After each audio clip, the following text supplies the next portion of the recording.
डंडी खबर के साथ चलिए आमचो बस्तर के सफर में, जहां हर पेड़, हर नदी, हर जनजाति की अपनी कहानी है।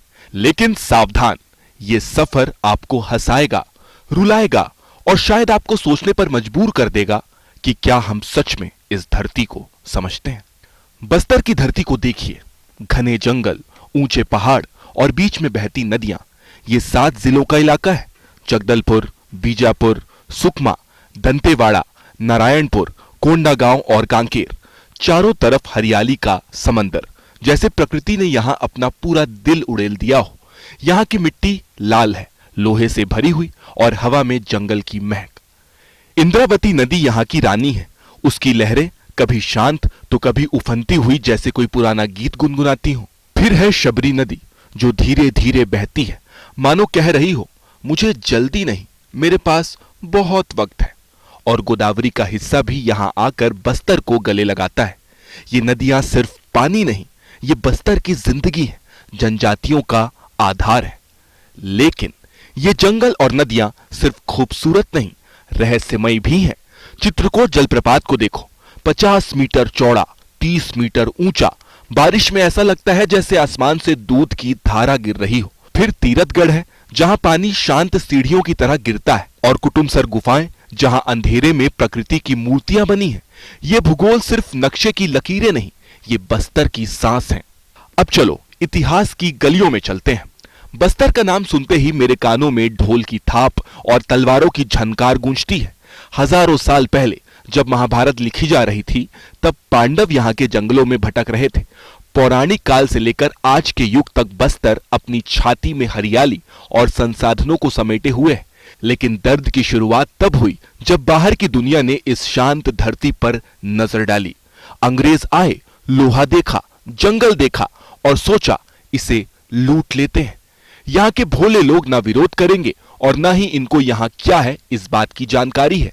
जो भी इस सोने की खान में आया, उसने बस इसे लूटने का ही इरादा रखा। देश को 1947 में आजादी मिली, पर बस्तर का दर्द खत्म नहीं हुआ। आखिरी राजा प्रवीर चंद्र भंजदेव, उनका नाम आज भी यहाँ की हवा में गूंजता है। वो अपने लोगों के लिए लड़े, पर 1966 में पुलिस की गोलियों ने उन्हें छीन लिया। उस दिन बस्तर रोया था दोस्तों। उस दर्द को आज भी यहाँ की जनजातियां अपने सीने में छुपाए रखती हैं। लेकिन गर्व भी है, क्योंकि बस्तर कभी नहीं झुका।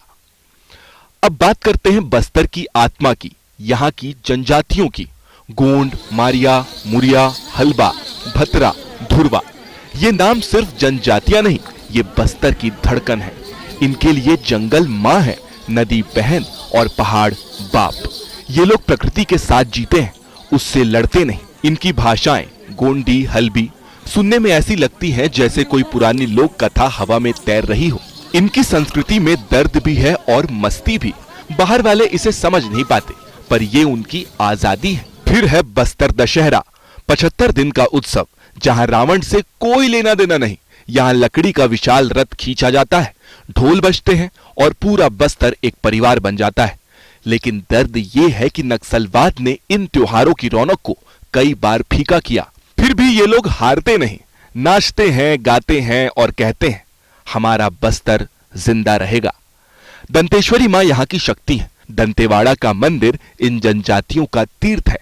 कहते हैं मां यहाँ हर दर्द सुनती है, लेकिन हंसी मजाक भी कम नहीं। यहाँ के लोग लाल चींटियों की चटनी खाते हैं और हंसते हुए कहते हैं, ये हमारा मसाला है, बाहर वाले क्या समझें। ये चींटी का अंडा और गया मेरे पेट में। आओ। कैसा लगा? हाँ, बढ़िया बढ़िया। पहली बार खा रहा हूँ मैं, पहली बार। तो यार पेट खराब तो नहीं होगा? बस्तर की परंपराएं यहाँ की मिट्टी से निकली हैं। बेल मेटल की मूर्तियां, बांस की टोकरियां, टेराकोटा के बर्तन, ये सब जनजातियों के हाथों की जादूगरी है। लेकिन बाजारों में अब नया रंग चढ़ रहा है। जगदलपुर का हाट बाजार देखो, यहाँ ढोल की थाप के बीच मोल भाव चलता है। कोई लाल चींटी की चटनी बेच रहा है तो कोई सल्फी का गिलास थमा रहा है। तो दोस्तों, ये था बस्तर, जहां जंगल गाते हैं, नदियां रोती हैं और लोग हंसते हुए अपने दर्द को गले लगाते हैं। ये धरती हमें सिखाती है कि जिंदगी आसान नहीं, पर उसे खूबसूरत बनाना हमारे हाथ में है। तो अगली बार जब आप नदी देखो, जंगल देखो या ढोल की थाप सुनो, तो बस्तर को याद करना। और हां, पगडंडी खबर चैनल को सब्सक्राइब करना ना भूलना। बस्तर जिंदाबाद।